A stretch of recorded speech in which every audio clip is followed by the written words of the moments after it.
Bom dia, pessoal, tudo bem? Para quem não me conhece, eu sou Mabile Meira Fernandes e hoje eu trouxe uma novidade inédita.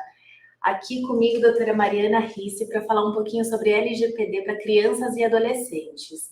A Mari vai trazer um conteúdo super interessante aqui para a gente e espero que vocês gostem.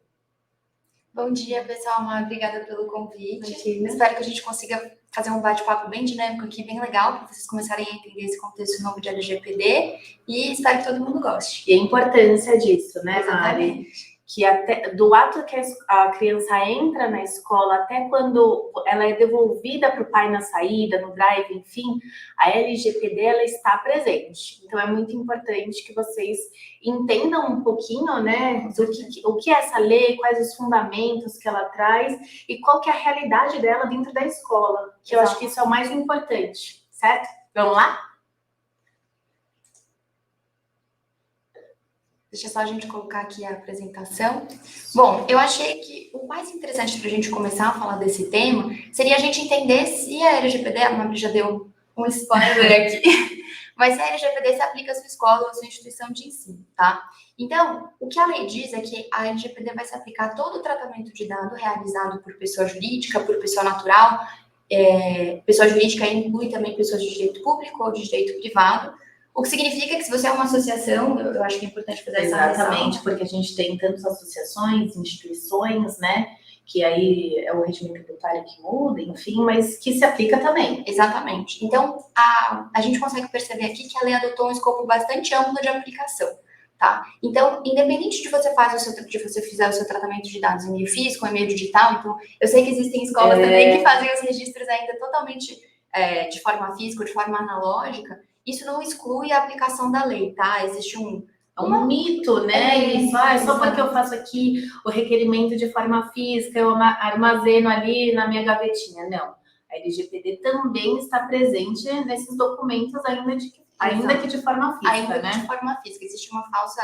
É um mito mesmo de que só quando você faz tratamento de dados online que você estaria sujeito ao escopo da lei. E não é o caso, tá? Então, essa é a introdução. E aí a lei ainda faz algumas ressalvas de que, independente de onde tiverem os dados, então, se você quiser colocar o seu servidor na China, não importa, porque se você estiver tratando dado de crianças brasileiras ou armazenando os dados aqui, ou faça o tratamento de dados aqui em território nacional, você vai estar sujeito à aplicação da lei, tá? E aí, antes da gente começar, né, eu acho que é importante a gente estabelecer alguns conceitos para que todo mundo esteja na mesma página sobre o que a gente está falando, tá? O mais, assim, primordial da gente entender primeiro é o conceito de dado pessoal. Dado pessoal vai ser toda a informação relacionada a uma pessoa natural, identificada ou identificável. Essa é a letra da lei. O que significa, Mariana, Amabile, pessoa natural, né? Que é uma coisa esquisita. Porque a legislação ela trouxe conceitos que ficam muito longe, né, do nosso cotidiano, e aí a gente acaba não entendendo, tá? Pessoa natural. Eu sou pessoa natural. Sim, enfim. Mas isso para dizer que pessoa natural, ela vai ser a pessoa física viva, tá? Então, uma pessoa jurídica, por exclusão, a gente entende que está escrito aí que uma pessoa jurídica, ela não é titular de dado pessoal. Dado pessoal é aquele relacionado à pessoa física e viva, tá? Existia uma discussão sobre se aplicaria-se a dados de pessoas que já tivessem falecido e o entendimento de que pessoa física viva, tá? Nas escolas, a gente tem muitos exemplos. Acho que a Mabel consegue pensar em 400 exemplos aqui em 2 segundos.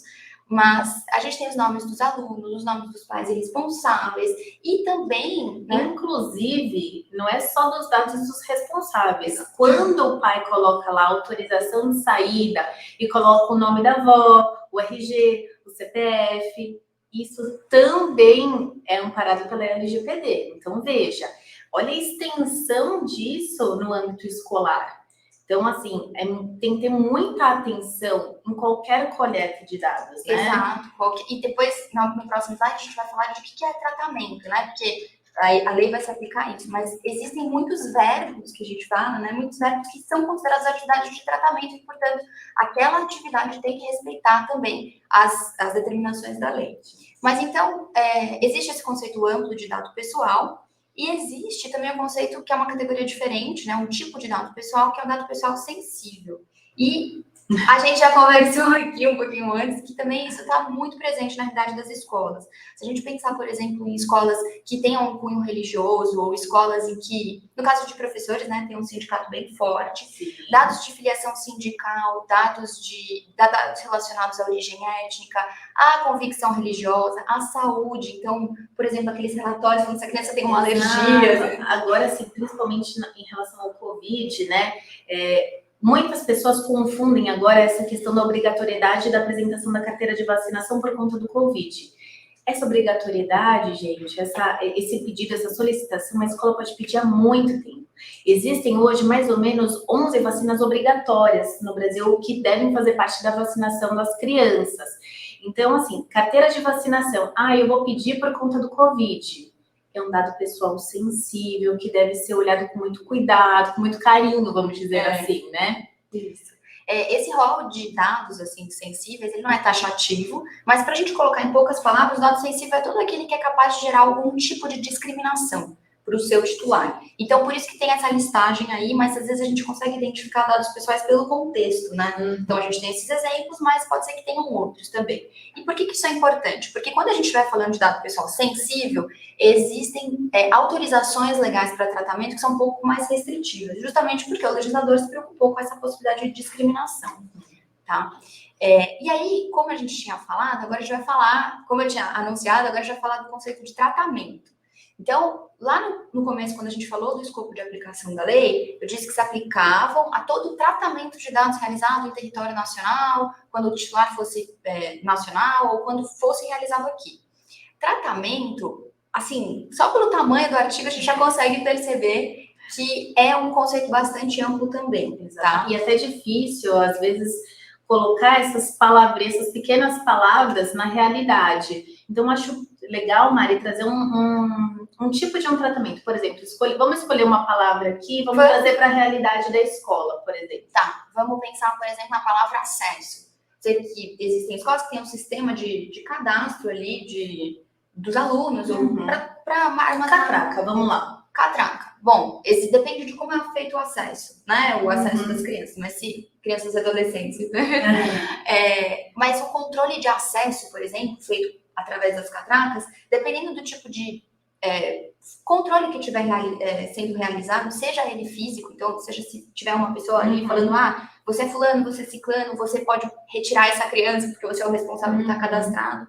Tudo isso, quando a gente fala de catraca, geralmente está falando de controle de acesso. E controle de acesso é uma hipótese de tratamento, porque você está acessando dados, você está utilizando esses dados, a gente pode estar falando de arquivamento desses dados ou armazenamento. Por exemplo, muitas escolas têm um controle de acesso catraca que é interligado já com um sistema que já dá a frequência do aluno, por exemplo.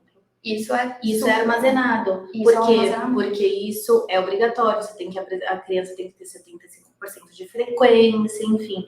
Então, veja que todo o ato vai estar ligado com a LGPD. Sim, né? Eu acredito que nesse caso a gente pode estar falando de controle da informação, que também é um verbo, né? Uma locução que está relacionado com uma hipótese de tratamento. Mas eu acho que o mais absurdo, assim, para a gente ilustrar como o conceito foi bastante amplo adotado, é que até você eliminar um dado é considerado um tratamento.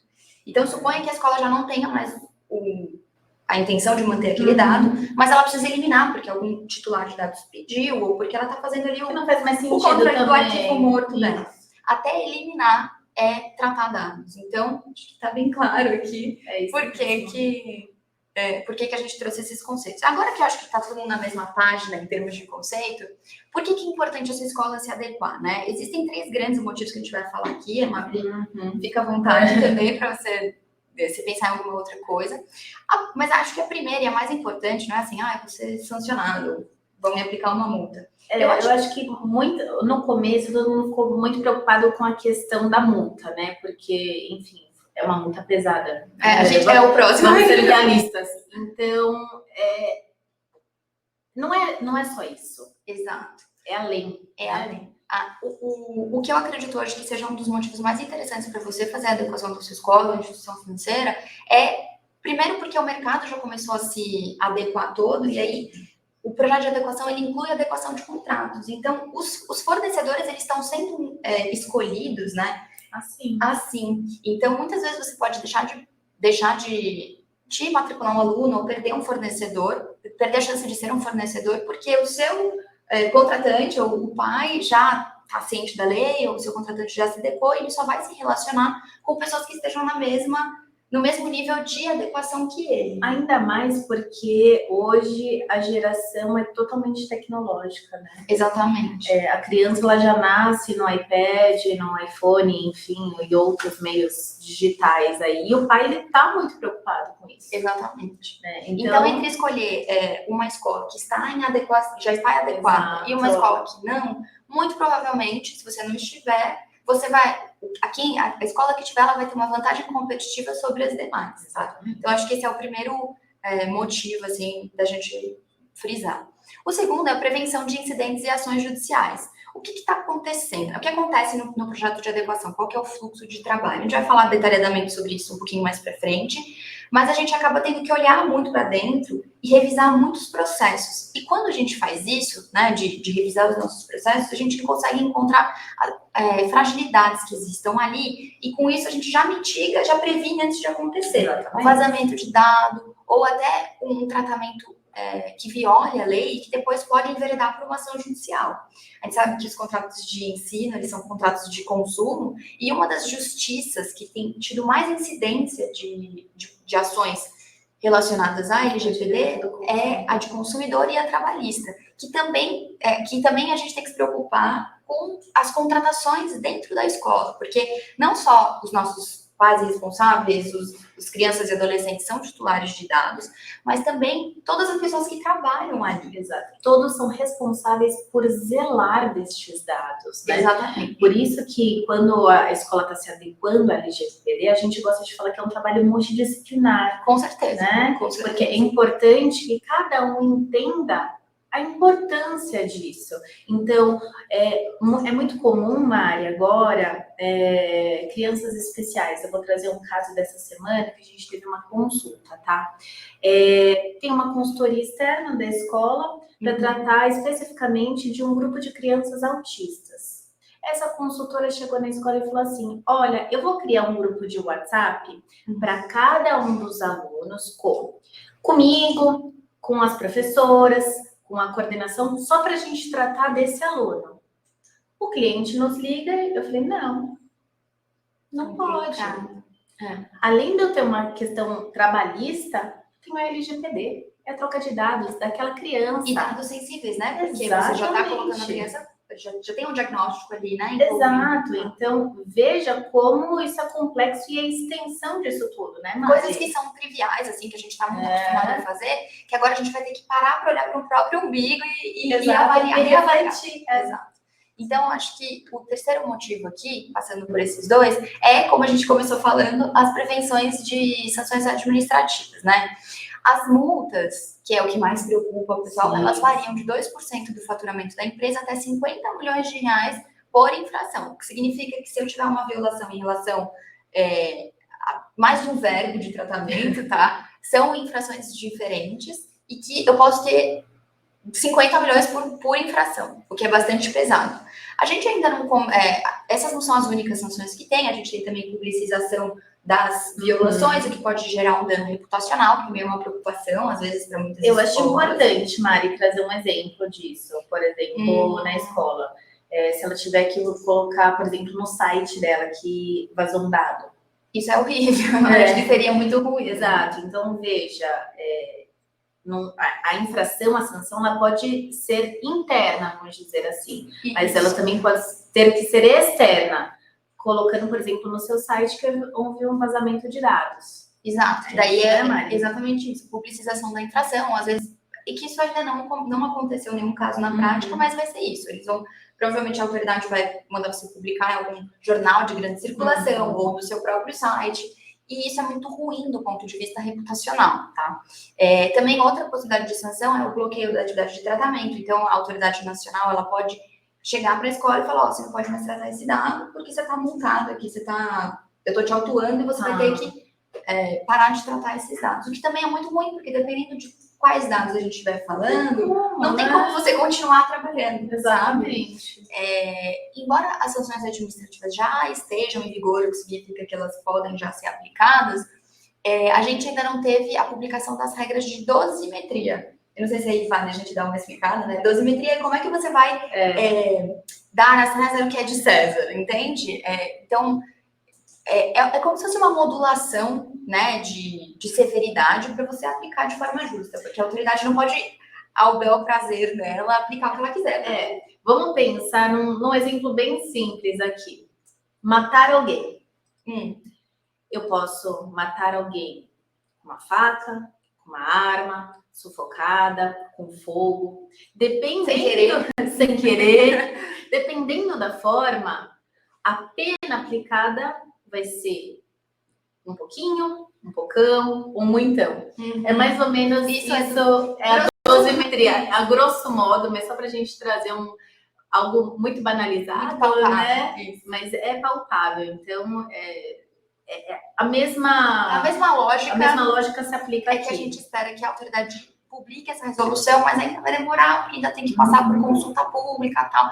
Se as coisas correrem extremamente bem, para o primeiro semestre a gente tem a dosimetria. Mas, isso a gente está falando de sanções administrativas. Isso não significa, como a gente já falou, que você não possa ter uma ação judicial ajuizada contra você, uma ação trabalhista ou uma ação do consumidor com base na lei. E aí você vai estar sujeita, por exemplo, a pagamentos de indenização ou até publicização da infração por determinação judicial, não por determinação da autoridade. Além disso, a gente tem algumas associações, organizações da sociedade civil, né? Por exemplo, a Secretaria Nacional do Consumidor, os PROCONs e até os ministérios públicos que já estão fazendo fiscalizações. A gente vai falar disso bem no finalzinho, então, trazendo alguns exemplos, tá? Então, você já pode estar sujeito a esse tipo de fiscalização que não é pela Autoridade Nacional de Proteção de Dados, mas por outras organizações, tá? E agora vamos entrar no assunto de ouro. Como é que funciona um projeto de adequação, né? Poxa, Mabel, eu vou ter que bagunçar aqui toda a minha estrutura. Isso que a gente tem mais ouvido, né? Não, é muito difícil, eu não quero, por favor. Não, por favor, não vem com esse assunto. Eu quero só adequar um contrato, eu quero só uma consultinha rápida. Gente, o que é importante, o que eu gostaria muito que todo mundo entendesse daqui hoje, né, a gente? A adequação, ela é um pouquinho trabalhosa, mas ela é muito simples, tá? É uma coisa muito simples de você fazer. Como a gente já adiantou, você vai ter que olhar com ajuda, né, com apoio da consultoria.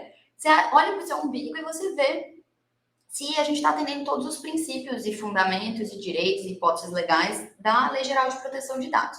Então, aqui tem uma tabela, a gente não vai passar por ela toda, porque senão vai ficar muito chato esse bate-papo, a gente não quer que tenha isso. E aí, aqui, para quem se interessar, esse material vai estar disponível, basta entrar em contato lá com o nosso comercial@meirafernandes.com.br, solicitar o material que vai ser encaminhado. Exatamente. Mas passando aqui bem rapidinho por alguns pontos, e também no que for mais importante a gente vai acabar falando depois, tá? Existem 7 fundamentos que os tratamentos que a lei criou, né? Então ela falou assim, todo tratamento de dados deve respeitar a privacidade, a autodeterminação informativa, por exemplo, os segredos de negócio, existem esses fundamentos que são 7. Tem os direitos dos titulares, que como a gente estava falando, a lei criou muitos direitos para todos os titulares, que significam as crianças, os adolescentes, os pais, os responsáveis, toda pessoa natural, tá? 9 direitos. 10 hipóteses legais, que são o que a gente chama de bases legais. Porque a lei não tinha como chegar e falar assim, olha, está proibido tratar dado. Porque existem muitas atividades, como, por exemplo, a atividade das escolas, que é tratamento de dado do começo ao fim da atividade.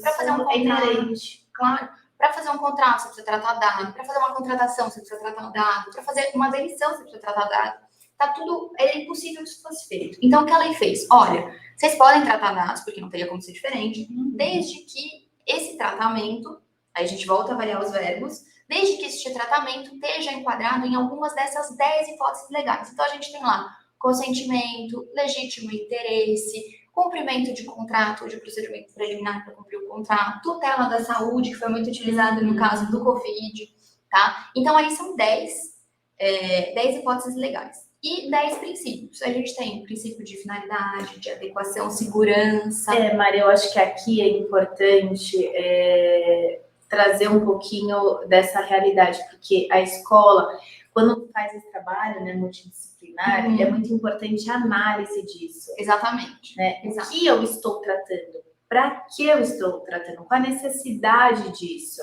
Aí a gente pode trazer a hipótese de qual a sua orientação religiosa? Pô, peraí. Dado sensível. Dado sensível. Outro tipo de...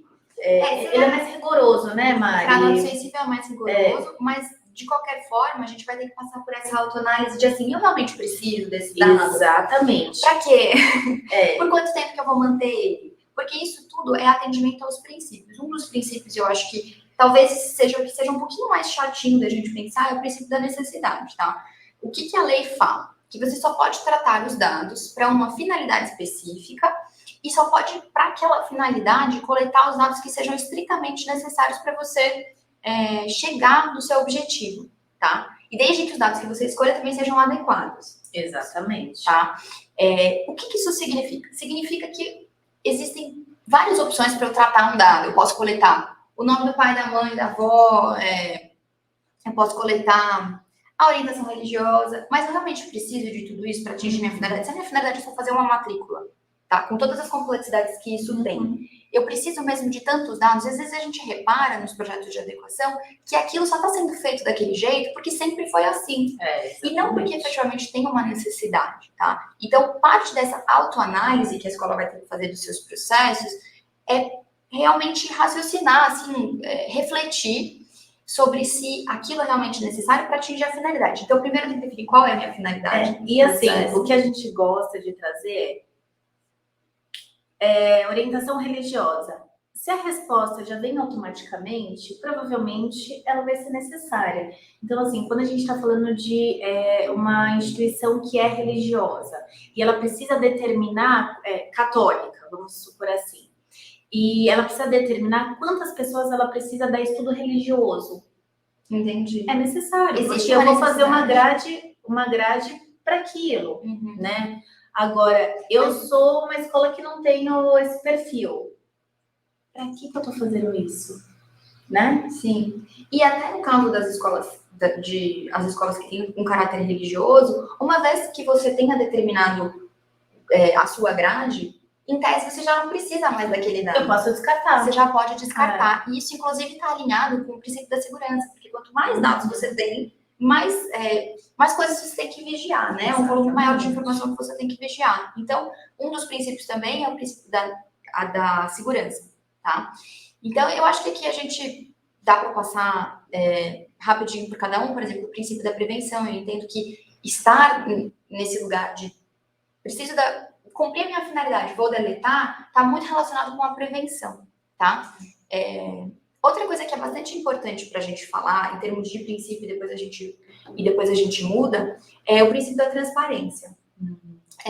O princípio da transparência, e isso acho que vai ter um impacto direto no dia a dia, né, contratual, na conversa com os pais, no treinamento dos professores e de todo mundo que está relacionado ali ao administrativo, é que a gente vai ter que entender, não basta só o mantenedor da escola fazer esse exercício, né? Não basta só a diretoria fazer a coordenação, fazer esse exercício. Totalmente multidisciplinar. As pessoas que trabalham diretamente com os pais, ou com as crianças mesmo, têm que dar transparência sobre o tratamento. Então, a pessoa precisa saber por que eu preciso saber essa orientação religiosa, por que eu preciso saber e por quanto tempo que eu vou fazer esse tratamento de dados. A gente precisa estar preparado, enquanto instituição de ensino, para responder esse tipo de pergunta em benefício da transparência, tá? E hoje já tem surgido, imagina, esses questionamentos. Já. Então, o ano passado, no final do ano e começo desse ano, no processo de matrícula, rematrícula, nós tivemos N questionamentos de pais. Não, mas peraí. Por que vocês querem essa informação? Tipo, a imagem do aluno. Sim, isso é carômetro, né? Então, assim, a escola ela tem que estar preparada, ela tem que estar amparada para dar essa resposta. E só quando você faz um trabalho de adequação, com todos os levantamentos, com o trabalho multidisciplinar, com o olhar do advogado, com o olhar do segurança da informação, do gestor do TI, enfim, é que a escola vai estar embasada para dar essa resposta, né? Uma resposta satisfativa. Exatamente. Não basta, porque tem que ser. Não.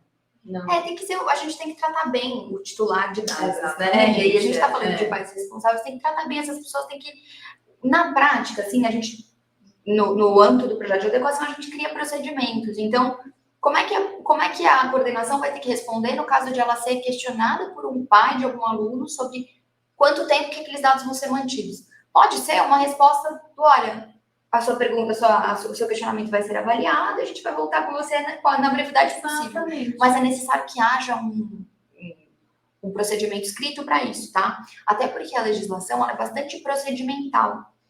O que significa que eu preciso não só estar adequado, mas mostrar, fazer aquele conjunto de documentos de que eu me adequei, de que eu, enquanto instituição, eu me preocupei com aquilo. Onde que eu estou armazenando? Por que eu tô fazendo isso, né? Aí aqui a gente só tá falando assim, mas eu tenho que pensar sempre que eu for armazenar. Não, tem dados, e a maioria desses dados decorre de dispositivo legal. Bom, eu preciso do nome dos responsáveis, do nome do aluno, RG, CPF, endereço, e-mail, telefone, por quê? Porque isso faz parte do contrato de prestação de serviços. O telefone. Bom, se seu filho se machucar, eu vou ligar para quem?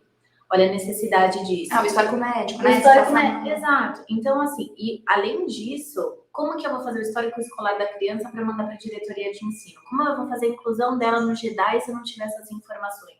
Então, existem N dados que são coletados porque decorrem de lei. E aí, Mari, eu acho importante a gente trazer que a questão do consentimento, né, sobre esse prisma. Como que funciona o consentimento quando o dado ele decorre de lei? Quando eu tenho, por obrigação legal, ou é necessário para minha atividade, eu coletar esse dado sobre o prisma do consentimento. Sim, vamos falar sobre isso, acho que é no próximo slide. Então, vamos não, mas pode voltar e a gente volta nesse tema. Como a gente estava falando, o primeiro passo de todos é a gente listar, né, que a gente chama de mapeamento, data mapping, vocês podem escutar, é o equivalente. A gente mapeia todas as atividades. Então, a gente vai sentar junto e falar assim, olha, coordenador, o que você faz no seu dia a dia que envolve dado pessoal? Professora, o que você faz no seu dia a dia que envolve dado pessoal? E listar todas as atividades, tá? Depois, a gente vai passar para aquela autoanálise que a gente acabou já antecipando um pouco, de eu estou cumprindo os princípios? Eu estou permitindo que os direitos sejam cumpridos? Eu estou coletando o mínimo necessário para atingir cada finalidade? Então, quando a gente tem isso tudo listado, a gente consegue identificar qual é a finalidade de cada um e fazer aquele trabalho de formiguinha, né? Assim, é o que a gente fala, é simples o processo, mas é trabalhoso. Então, é um olhar de formiguinha para cada um.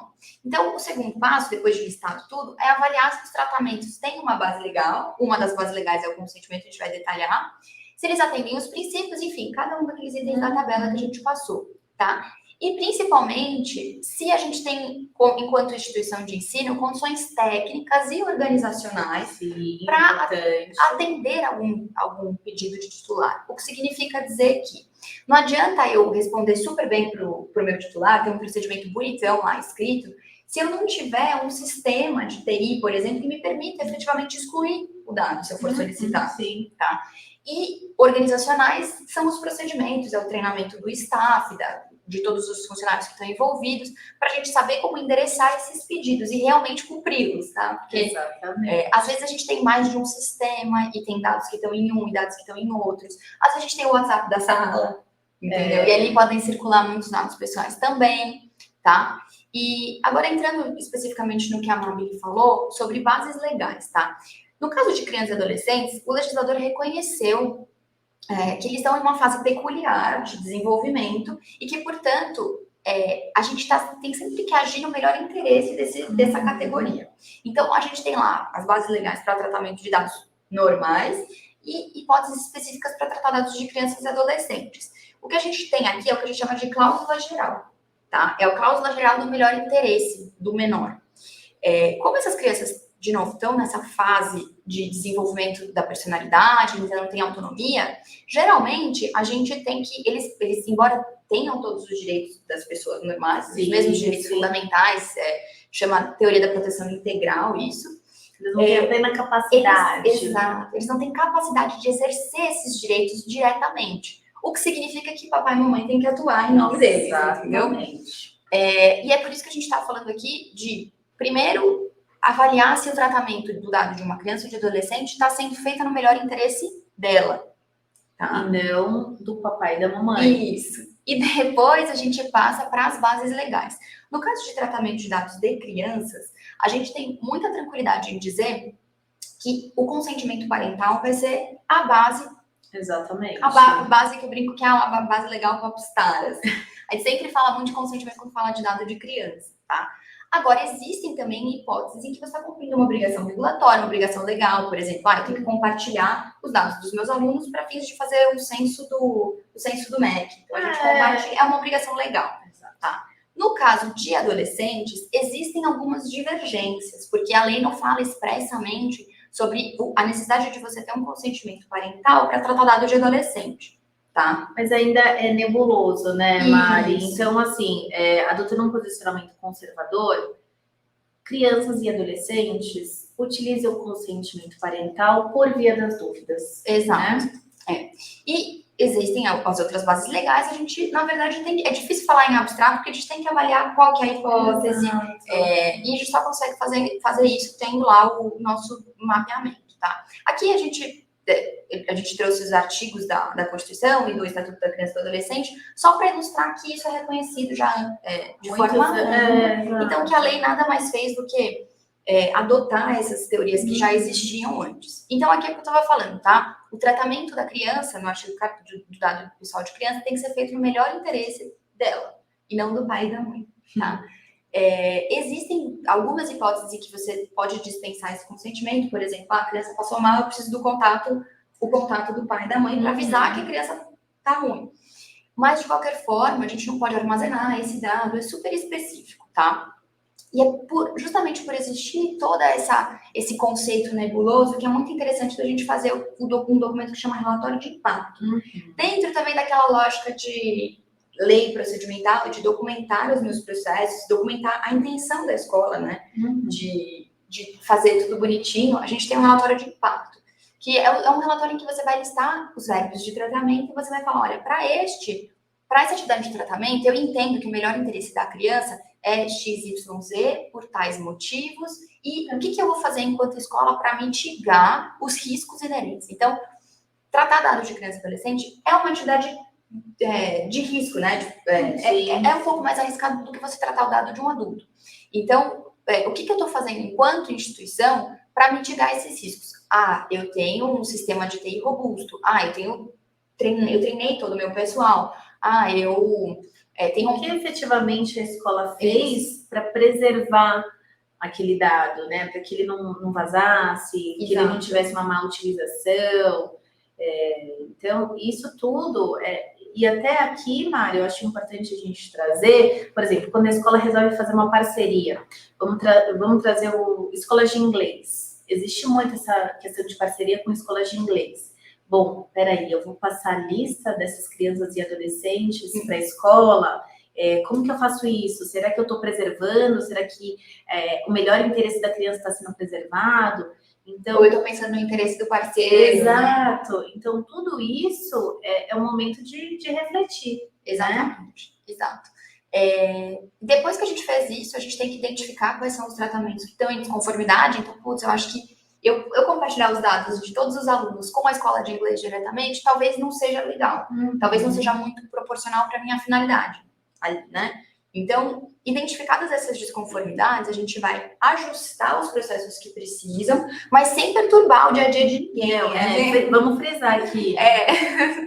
São só sugestões, né? A decisão no fim do dia é sempre do cliente, é sempre da escola.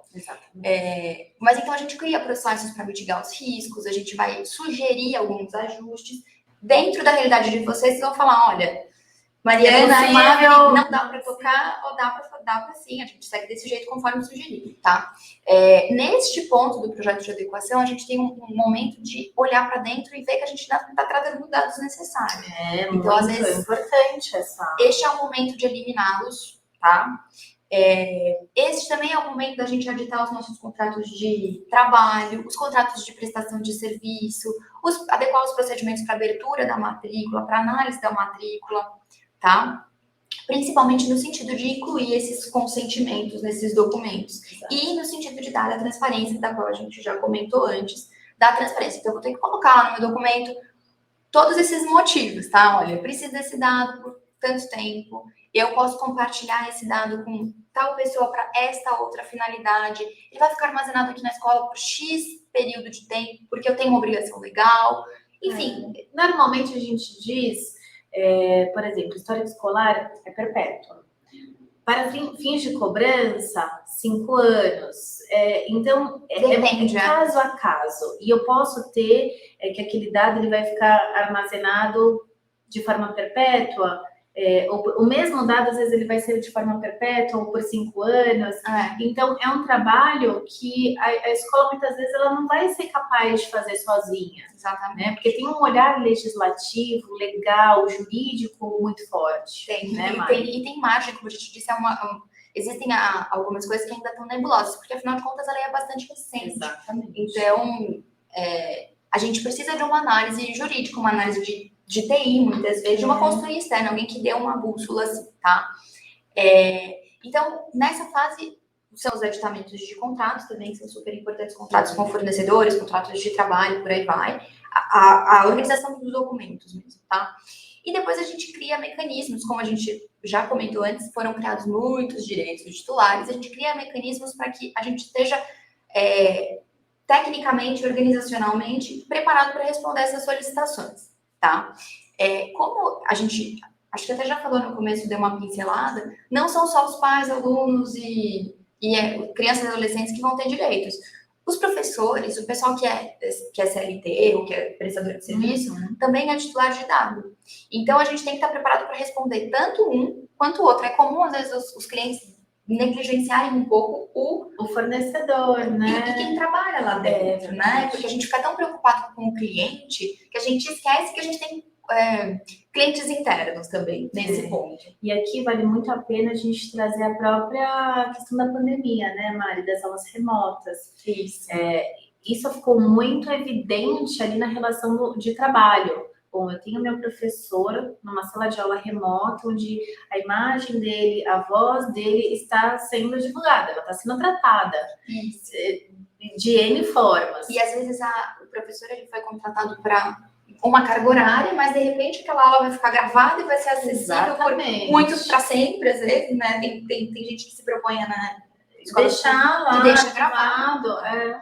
E aqui a gente tem esse complicômetro mesmo, de muitas vezes armazenar por conta da pandemia, a gente adota o EAD e começa a armazenar voz, imagem, a imagem da pessoa em vídeo, ela é um dado biométrico, assim como a voz. E isso são dados sensíveis, então a gente tem todo aquele fator de complicação, tá? Então, criar esses mecanismos de resposta aos pedidos dos titulares e acho que o penúltimo passo aqui é a nomeação de um encarregado de proteção de dados. Maria, esse daqui é o temor, tá?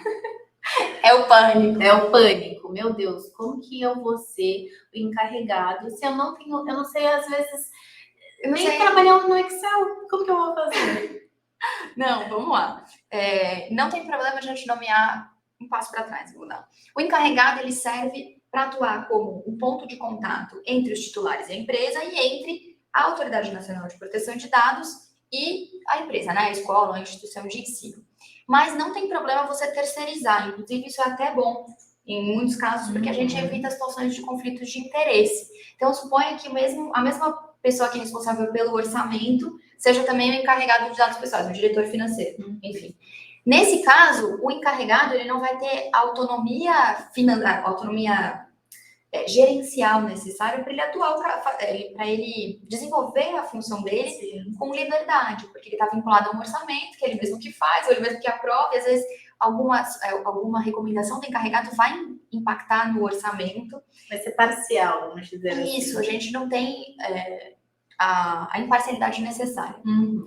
Então, é muito tranquilo de você contratar, né? Existem muitos escritórios que hoje prestam esse serviço de encarregado terceirizado, escritório de advocacia, existem algumas consultorias que também fazem esse trabalho, e isso é plenamente legal, não tem problema nenhum da gente fazer, tá?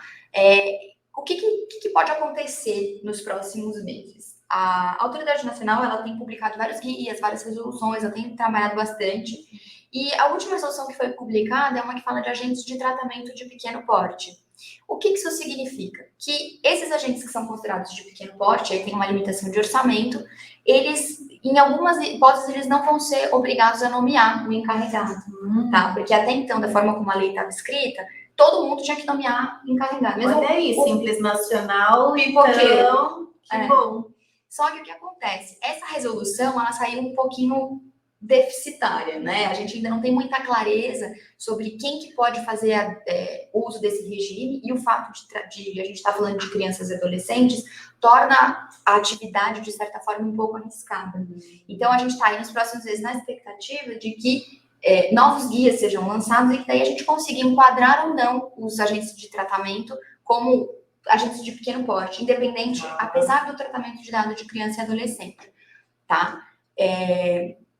Então, existem alguns critérios, mas acho que não vale a pena a gente falar, também fica dentro daquela lógica de Exato, quem precisar do material pode solicitar depois, porque senão fica muito longo. Mas, resumindo, falta um pouquinho de clareza ainda, mas pode ser que a gente tenha uma ótima notícia para quem está dentro do limite do simples, que não precisa de encarregado, tá? E aí, a gente acabou, acho que eu acabei me antecipando nesse ponto, mas a gente vai ter que implementar e revisar as medidas de segurança da informação. Como a Mabile falou, é um projeto muito multidisciplinar, né? Então, a gente passa por segurança da informação, a gente passa por recurso tecnológico, a gente passa por o gestor de TI, tá? Porque a gente tem as obrigações de segurança, de manter esses dados pessoais em segurança. Então, muito importante, por exemplo, vai ser a gente revisar os termos de uso, né? Se a gente tiver um portal do aluno, esse portal do aluno tem que ter um termo de uso, tem que ter uma política de privacidade. Quando eu contrato um fornecedor, por exemplo, um Moodle da vida, é muito comum, a gente vai ter que analisar, poxa, eu estou contratando, faz sim, as medidas de segurança que esse provedor de serviço me oferece são suficientes? Estão alinhadas com a minha filosofia de proteção de dados pessoais?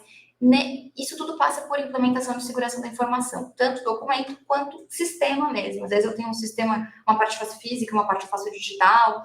Tudo isso é parte do projeto de adequação, tá? Porque para cumprir essa obrigação de segurança. Exato. Por isso que é um trabalho multidisciplinar, assim, não tem como uma pessoa sozinha fazer tudo isso. Né? Não, de forma nenhuma. Então, a gente encerrou aqui os passinhos que a gente queria comentar sobre como é que funciona. Não exauriu tudo, né, Mari? Porque é um tema longo, é um tema... Bom, a gente poderia ficar o dia inteiro falando aqui, né? E não exaurir. Mas, como comentamos, existem algumas coisas que a Autoridade Nacional de Proteção de Dados precisa ainda fazer. E é justamente no sentido de nos dar alguma clareza sobre quando é necessário o consentimento parental, se vai ser em todas as hipóteses de tratamento, se eu preciso disso para tratar de adolescente ou não, se eu posso usar as outras bases legais, que são várias, e principalmente aqui, que acho que interfere diretamente no orçamento de todo mundo, a gente tem um pouco mais de clareza sobre quais são as entidades que têm condições de se valer desse regime diferenciado de adequação por serem de pequeno porte, tá? Então, esses são os desafios que a gente coloca para a autoridade e a gente está numa grande expectativa de que seja em breve, né? E aqui, por fim, claro que é super importante a gente falar, o que já aconteceu de condenação, né? Ai, Mariana, Mabile, tá muito longe essa realidade. Nem tem a regra de dosimetria ainda, tá tudo bem, tá sob controle, não vou gastar nisso agora. Bom, as fiscalizações elas já começaram a acontecer, os processos judiciais também, e a gente trouxe alguns exemplos, tá? Recentemente, os PROCONs atuaram e analisaram, o PROCON, acho que do Mato Grosso do Sul, eles já começaram a fiscalizar, já começaram a multar as empresas por irregularidades nas políticas de privacidade dos sites, tá? O Senacom também já atuou, ficou bem famoso também o caso de multa da Droga Raia. Eu acredito que foi alguma farmácia de grande porte, uma grande rede, assim, que ela foi multada porque os dados que eram exigidos para confirmar o cadastro de uma pessoa eram excessivos. Então, te pediu uma biometria para confirmar que você era você. Não era necessário. E aquilo era desproporcional e desnecessário para atingir. Eu posso pedir um documento com foto, eu posso... Enfim, não era necessário, tá? Isso para dizer que Senacons e Procons já estão atuando e as escolas estão sujeitas a esse tipo de fiscalização. E Além disso, a gente tem algumas... tem um caso específico que eu quero falar, que é sobre marketing feito por escolas, tá? Que é esse caso aqui, de novo, a gente pode circular a decisão, se vocês quiserem, é muito tranquilo de fazer, mas foi um caso em que a escola foi condenada porque ela tinha um portal lá no site dela e você podia se cadastrar para receber marketing direto. Nesse caso, a pessoa não se cadastrou, ela só entrou e começou depois a ser impactada. Isso acontece por conta de cookies, né? Ela começou a receber e-mail marketing e começou a receber coisas que ela não tinha pedido. Então, ela não tinha dado o aceite dela aquela caixinha que você aceita receber newsletters, que você aceita receber comunicações. E isso gerou um grande transtorno na vida da pessoa. A pessoa ficou irritadíssima, né? E era um terceiro, não era nem a escola. Daí...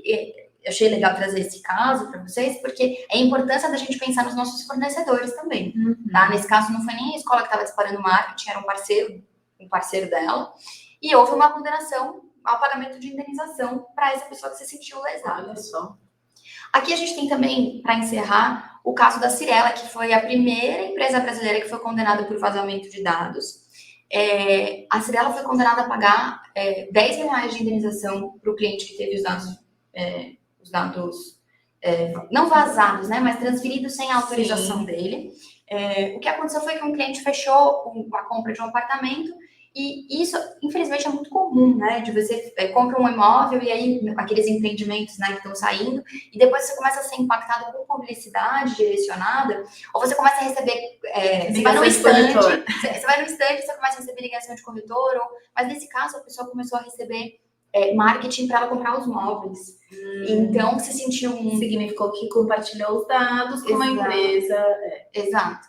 Então, a justiça entendeu que a Cyrela tinha ferido os princípios da privacidade, que violou a intimidade da pessoa, porque revelou os detalhes da compra. Inclusive, por exemplo, a pessoa comprou um imóvel de milhões. Então, ela pode ser impactada por uma publicidade de mobília um pouco mais cara, tá? Então, todo esse perfil de consumo foi compartilhado. Então, além disso, a Cyrela também foi condenada a não repassar mais os dados pessoais, sob pena de multa de R$300 a cada contrato. Você imagina no contexto de uma empresa desse tamanho, o transtorno que isso ia gerar. Tudo isso para dizer, pessoal, que isso aqui é um caso judicial, então já foi utilizado, é de 2020, com base na legislação. Então, eu não preciso me preocupar porque as sanções ainda não foram aplicadas. Não é bem assim, tá? Com isso, eu da minha parte encerro o que eu gostaria de trazer e agradeço muito pela atenção de todo mundo e vou deixar a doutora Mari fechar. Mais uma vez, obrigada a todos que estiveram presentes aqui na nossa live. Mais uma vez, para quem tiver interesse, o material vai ser disponibilizado, tá? Não posso deixar de pedirem para vocês se inscreverem no nosso canal. Tem conteúdos inéditos lá. Gostaria de agradecer demais a doutora Mariana, a nossa parceira, e a gente espera que os frutos sejam muito positivos e enriquecedores, principalmente para vocês, né? E que a gente fica muito feliz em poder nos ajudá-los. Exato, estamos aqui à disposição, tá, pessoal? Exato. Um abraço. Tchau, tchau. A Meira Fernandes não parou. O Brasil enfrenta há meses a pandemia de Covid-19, um tema de impacto social sem precedentes. A Meira Fernandes, em um momento tão delicado para a economia nacional e seus clientes, as instituições de ensino de todo o Brasil, não parou um só dia. Durante essa pandemia, estivemos ao lado de nossos clientes, trabalhando todos os dias, prestando todo o suporte para que eles tivessem as mais eficientes informações. Foram mais de 200 colaboradores em home office, conectados à nossa sede, atendendo mais de 800 instituições de ensino.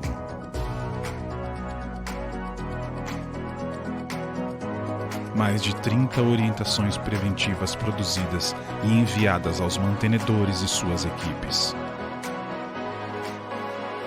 Recebimento e envio de documentos vitais ao funcionamento das instituições de ensino via serviço Meiradoc, com mais de 50 mil documentos processados em imagens.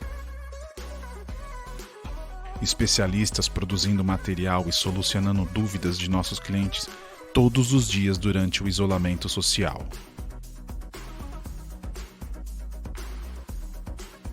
mais de 20 vídeos especiais sobre as MPs aplicadas às instituições de ensino postados no novo canal do YouTube da Meira Fernandes.